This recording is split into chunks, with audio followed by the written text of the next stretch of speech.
Hi, do you have an unbelievable amount of confidence in your practice game, but then when you go to the golf course or play in tournaments, that confidence evaporates? Hi, I'm Dr. Patrick Cohn. I'm going to talk about how to take your practice confidence to the golf course so it doesn't evaporate when you go into a tournament situation. You're watching Sessions with Doc, unscripted and unrehearsed answers to your mental game questions.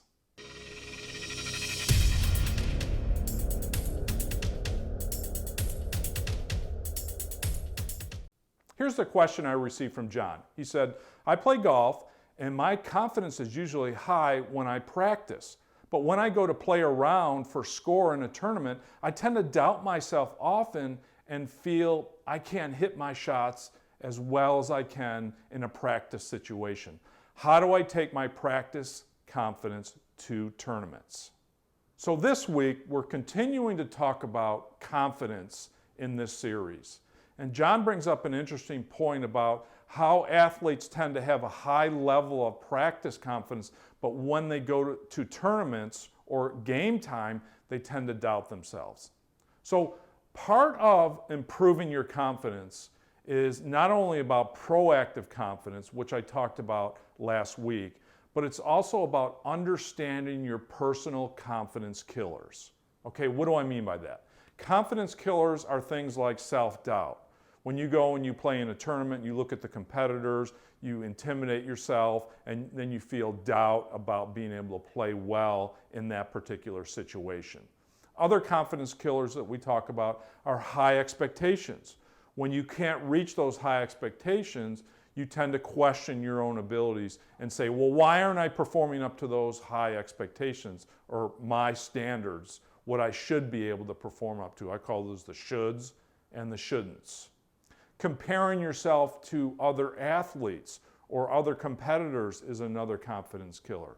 Negative self-talk, for example, being very critical of yourself. If you tend to be a perfectionist out there and you criticize yourself for mistakes often, that can hurt confidence. So one of the plans when I work with my individual coaching students is to help them understand what are those personal confidence killers and what are the things that are undermining confidence.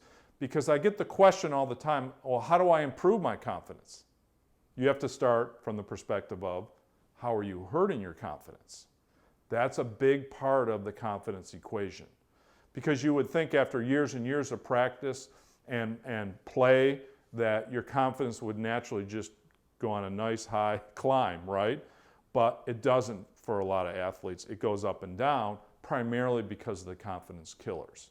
So the question is, how do you take that practice confidence to the performance? And it goes back to the specific doubts that you have, John. In other words, how are you undermining your confidence? Often what I find is golfers have a tremendous amount of practice confidence, but they don't have the same amount of what I call competitive self-confidence. Most likely because you've had some bad experiences in the past and feel like you don't play as well in competition as you do in a practice round or on the range. We call that basically an overgeneralization. So the first thing that you need to do is understand that you're the exact same golfer when you go from practice to competition. And it doesn't mean once you're in competition that all of a sudden you're going to forget your swing or forget how to play golf. You have to, when you go out to play, you have to continue to believe in those same skills that you worked on in practice. The only difference is you're adding up the score at the end of the day.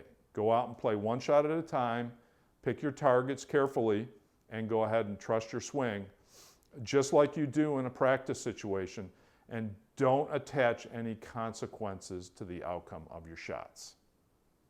Thanks for your question.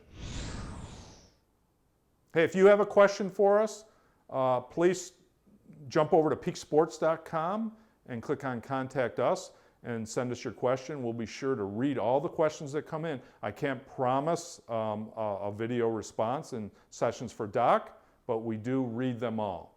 And please subscribe to our YouTube videos up here In addition, we'll have some more videos that are similar to this video right over here on your right side, my left. You've been watching Sessions with Doc. Thanks for watching. I'll see you next week.